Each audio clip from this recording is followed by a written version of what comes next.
Many of us are tired, not because we don't believe in God, but because life has been so heavy. But the Bible tells us a secret, which I want to share with you today. Welcome, everyone. This is my YouTube channel. It's called Christ or Sandrick. I'm launching it today.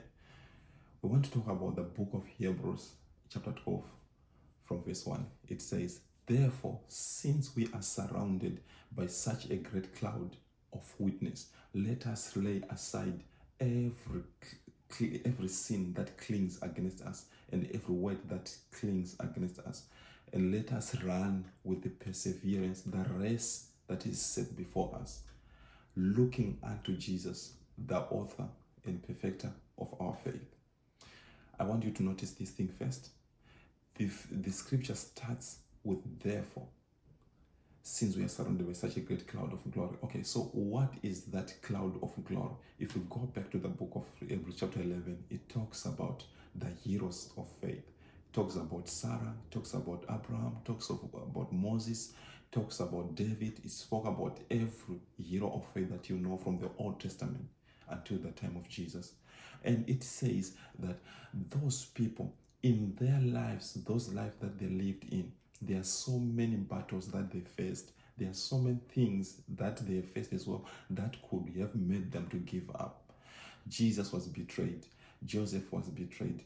Or Moses lived in a forest, in a wilderness. David lived in a wilderness as well as he was being trained by God. But by that moment, he didn't know that it's a training. It was like a pain. But now, the Bible is telling us this thing, that let us lay aside everything, every sin and every weight that clings against us. Every sin, every sin, it wants to occupy or to live in a person. That's when it fulfills its purpose.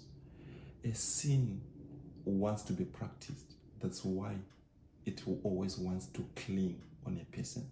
This is the reason why it is so hard to remove a sin or to take rid of a sin. It always wants to be with a person. This is the reason why lust is not complete until someone uses it. This is the reason why stealing is not enough until someone steals. That's how it is. But now, the Bible is saying, let us take away those things. There's also something that I want to tell you about weight. It says, let us take away every weight. So every weight, it can be a distraction. It can be bitterness.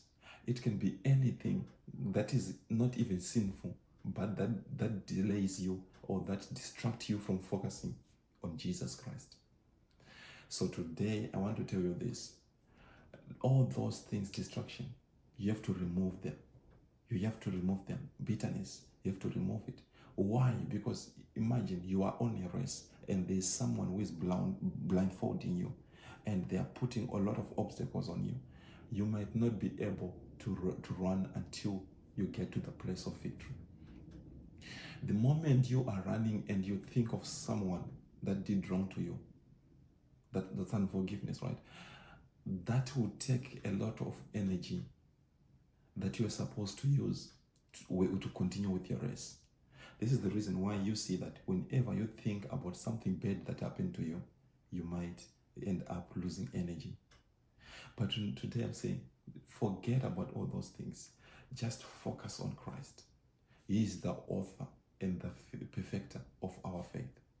And also the Bible is showing us that the Christianity is not a vacation. It is a race. So a race needs someone who is focused, someone who endures, someone who fights on their own habits, someone who fights on them already. Like before you can start fighting other people, when it's a race, the first battle is in your mind. It is on your body. So you need to focus your mind on Christ. You need to focus your body to tell your body that this is the first thing that I'm now doing, and I'm gonna do it. I'm gonna focus on Christ. I'm gonna run. Until we meet again, have a blessed day. Thank you so much.